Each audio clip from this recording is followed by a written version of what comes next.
Hello, traders. FX Pip Collector here. Today is Thursday, June 13th, and I'm going to be analyzing gold versus the dollar, starting out in the monthly, working my way down to the 1 hour time frame for the full down analysis.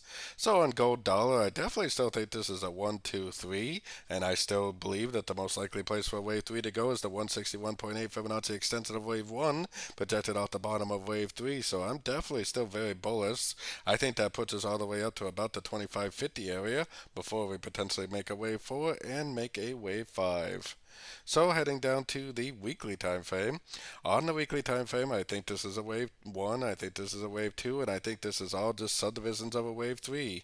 Maybe we are in a wave 4 of wave 3 and this is going to go up for a wave 5 of wave 3. Either way, I don't really care how you count it. Most likely it's just all subdivisions of a wave 3, and most likely it's going to go at least to the 161.8 before the wave 3 is over.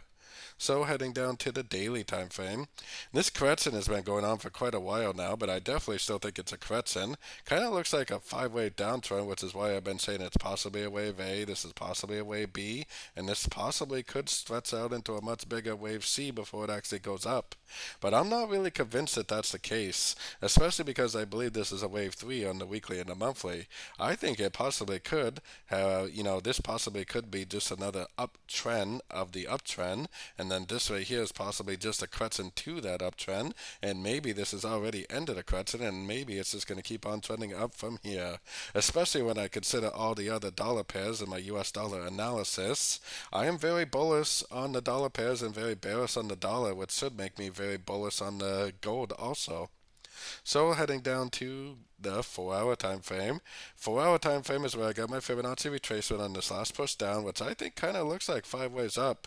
That's why I feel like this move down is likely to be a correction to this move up, and where even if this move right here is a correction to this move down, then it's likely to make some sort of an ABC correction before it actually does turn back down.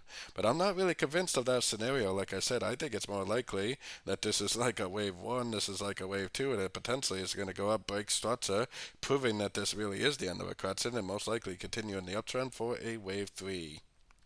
So taking it down to the 1 hour time frame. On the 1 hour time frame, like I was saying, I mean, this definitely looks like 5 ways up to me, even though it's kind of overlapping. This right here definitely looks like it could be already a wave B possibly. So if we get like a break of structure to the upside, I definitely would consider going short. I would consider going long, I mean. I think this is either an ABC, which an ABC would look like this and then turn back down, or what I really think is more likely is that this is a 1, a 2, and that this is going to go up, maybe bounce from some fib levels, but it's most likely going to just keep on making higher highs, higher lows. I always label these things as either a wave A or 1, B or 2 or 3 or C, so that way it leaves myself open for interpretation, because then if I look at this third move up as either a 3 or a C, then that way if it does form a wave C pattern, I'll recognize it. If it doesn't form a wave C pattern, I'll just stay long and potentially look for more longs for the continuation of this uptrend. So don't forget to join my free Discord channel, which is linked down here in the corner. And don't forget to check out my website if you'd like to get access to my daily live trading sessions, and if you'd like to get access to my swing trade setups. As always, thank you and happy trading.